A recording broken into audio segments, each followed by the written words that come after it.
Hi എല്ലാവർക്കും സ്വാഗതം. ഇന്ന് നമ്മൾ കേൾക്കാൻ പോകുന്നത് അടിപൊളിയൊരു കഥയാണ്. പ്രാർത്ഥന എന്ന് പറഞ്ഞ ശരിക്കും എന്താണെന്ന് ഈ കഥ കേൾക്കുമ്പോൾ നമുക്ക് മനസ്സിലാവും. അപ്പോ നമുക്കൊരു ചോദ്യത്തിൽ നിന്ന് തന്നെ തുടങ്ങിയാലോ? നിങ്ങൾ എപ്പോഴെങ്കിലും ചിന്തിച്ചിട്ടുണ്ടോ നമ്മൾ എന്തിനാ പ്രാർത്ഥിക്കുന്നതെന്ന്? നമ്മൾ കുട്ടികളായിരിക്കുമ്പോൾ പലരും വിചാരിക്കും ഈ പ്രാർത്ഥന എന്നൊക്കെ പറയുന്നത് ഒരു മാജിക് വടി പോലെയാണെന്ന്. അതായത് നമുക്കിഷ്ടമില്ലാത്ത കാര്യങ്ങളൊക്കെ ടപ്പയെന്ന് മാറ്റിക്കളയാൻ പറ്റുന്ന ഒന്ന്. ഇപ്പൊ പഠിക്കാതെ തന്നെ എക്സാമിന് നല്ല മാർക്ക് കിട്ടാൻ വേണ്ടി നമ്മൾ പ്രാർത്ഥിക്കും അല്ലേ? അല്ലെങ്കിൽ റൂമൊക്കെ തനിയെ ക്ലീനായി കിട്ടാൻ. പക്ഷേ ശരിക്കും അതിനാണോ നമ്മൾ പ്രാർത്ഥിക്കേണ്ടത്? നമുക്ക് നോക്കാം. അപ്പോൾ ഈ പ്രാർത്ഥനയെക്കുറിച്ചുള്ള എന്റെ ചിന്തയൊക്കെ മൊത്തത്തിൽ മാറ്റിയൊരു അനുഭവം എനിക്കുണ്ടായി. കേരളത്തിൽ വെച്ച് ഞാനൊരാളെ കണ്ടുമുട്ടി. അദ്ദേഹത്തിന്റെ കഥയാണ് ഞാൻ പറയാൻ പോകുന്നത്. അങ്ങനെ ഞാൻ കാർ ഓടിച്ചു പോവുകയായിരുന്നു കേരളത്തിലെ നല്ല പച്ചപ്പുള്ള വഴികളിലൂടെ. ആ വളഞ്ഞും പുഴഞ്ഞുമൊക്കെയുള്ള റോഡിലൂടെ പോകുമ്പോഴാണ് ഞാൻ ആ കാഴ്ച കാണുന്നത്. കണ്ടേ ഉടനെ ഞാൻ വണ്ടി നിർത്തി. അവിടെ വഴിയരികില് നല്ല പ്രായമുള്ള ഒരപ്പൂപ്പൻ. കണ്ണൊക്കെ നല്ല ചുളിഞ്ഞിട്ടുണ്ട്, എന്നാലും ആ കണ്ണില് നിറയെ സ്നേഹം കാണാം. അദ്ദേഹം അവിടെ നിന്ന് പ്രാർത്ഥിക്കുകയായിരുന്നു, നല്ല സമാധാനത്തോടെ, വളരെ കാര്യമായിട്ട്. ഞാൻ കാര്യം അന്വേഷിച്ചപ്പോഴാണ് അറിഞ്ഞത് അദ്ദേഹത്തിന് 70 വയസ്സൊക്കെ കഴിഞ്ഞു. എന്നിട്ടോ ഈ പ്രായത്തിലും അദ്ദേഹം ജോലിക്ക് പോവുകയായിരുന്നു. എന്തായിരുന്നു ജോലി എന്നറിയോ? നല്ല പൊക്കമുള്ള തെങ്ങില് കയറുന്നത്.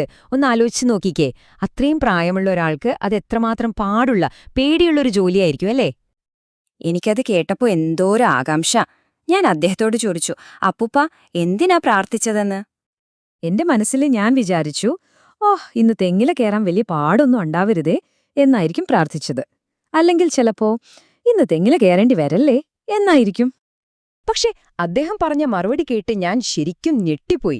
അതാണ് എനിക്ക് കിട്ടിയ ഏറ്റവും വലിയൊരു പാഠവും. അദ്ദേഹം പറഞ്ഞത് ഇതാണ്: മോനെ, ഞാൻ ഇന്നത്തെ ദിവസം എളുപ്പമാക്കണേന്ന് പ്രാർത്ഥിച്ചില്ല, പകരം ആ തെങ്ങിൽ കയറാനുള്ള ധൈര്യം തരണേ എന്നാ ഞാൻ പ്രാർത്ഥിച്ചത്.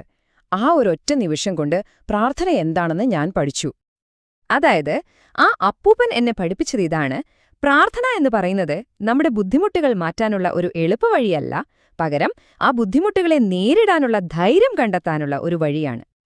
നോക്കൂ, ആ അപ്പൂപ്പന് അറിയാമായിരുന്നു അദ്ദേഹത്തിന്റെ കൈക്കും കാലിനുമൊക്കെ നല്ല ശക്തിയുണ്ടെന്ന്. പക്ഷെ അദ്ദേഹത്തിന് വേണ്ടിയിരുന്നത് അതായിരുന്നില്ല, വേറൊന്നായിരുന്നു. നമ്മുടെയൊക്കെ ജീവിതത്തിൽ ഏറ്റവും വലിയ പ്രശ്നം നമ്മൾ ചെയ്യുന്ന ജോലിയുടെ ബുദ്ധിമുട്ടല്ല, മറിച്ച് നമ്മുടെ ഉള്ളിലുള്ള പേടിയാണ്. ആ പേടിയാണ് നമ്മളെ പലപ്പോഴും പിന്നോട്ട് വലിക്കുന്നത്.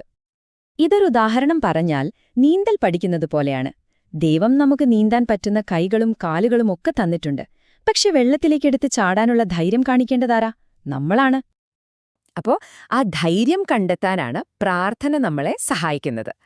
നമ്മുടെ ഉള്ളിലെ പേടിയെ ധൈര്യമാക്കി മാറ്റുന്ന ഒരു സൂപ്പർ പവറാണ് ശരിക്കും പ്രാർത്ഥന.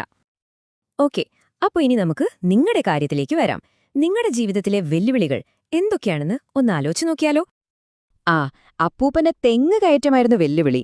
നിങ്ങളുടെ വെല്ലുവിളി ഒരുപക്ഷെ അതായിരിക്കില്ല. പക്ഷെ നിങ്ങൾക്കത് ചിലപ്പോഴൊരു വലിയ തെങ്ങിൽ കയറുന്ന അത്രയും തന്നെ വലുതായി തോന്നുന്നുണ്ടാവും. ചിലപ്പോ അതൊരു പാടുള്ള സ്പെല്ലിംഗ് ടെസ്റ്റ് ആയിരിക്കാം, അല്ലെങ്കിൽ ഇഷ്ടമില്ലാത്തൊരു ഭക്ഷണം കഴിക്കേണ്ടി വരുന്നത്. ചിലർക്ക് പുതിയ കൂട്ടുകാരെ ഉണ്ടാക്കുന്നതായിരിക്കാം പേടി, അല്ലെങ്കിൽ ക്ലാസിന്റെ മുന്നിൽ നിന്ന് സംസാരിക്കുന്നത്.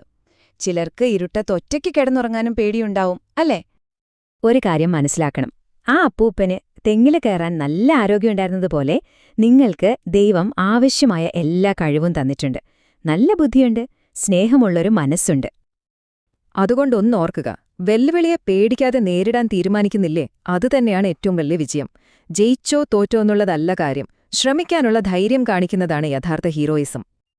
അപ്പോ അടുത്ത തവണ പ്രാർത്ഥിക്കുമ്പോൾ നിങ്ങളുടെ മുന്നിലുള്ള ബുദ്ധിമുട്ട് അങ്ങ് മാറിപ്പോകണേ എന്ന് ചോദിക്കുന്നതിനു പകരം അതിനെ നേരിടാനുള്ള ധൈര്യം തരണേ എന്ന് പ്രാർത്ഥിച്ചു നോക്കൂ. ഇന്ന് നിങ്ങൾ ഏത് കാര്യത്തെ ധൈര്യത്തോടെ നേരിടാനാണ് പ്രാർത്ഥിക്കാൻ പോകുന്നത്?